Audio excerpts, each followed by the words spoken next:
Mengawali berita hari ini, pemirsa, kebakaran rumah warga kembali terjadi di Desa Tanah Abang, Kecamatan Muara Kuang, Ogan Ilir.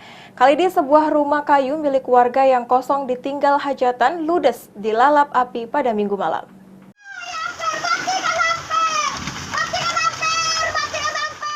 Seperti inilah api menghanguskan seluruh isi rumah kayu panggung di Dusun 2, Desa Tanah Abang, Kecamatan Muara Kuang, Ogan Ilir.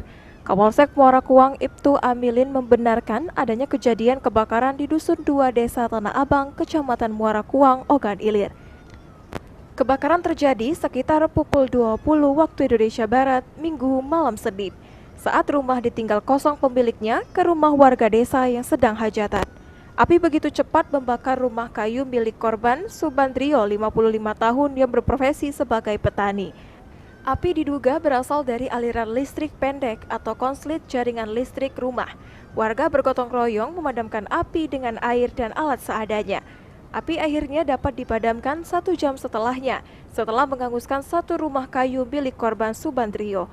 Tidak ada korban jiwa dalam kejadian yang menghanguskan rumah korban ini, namun kerugian ditafsir hingga 75 juta rupiah.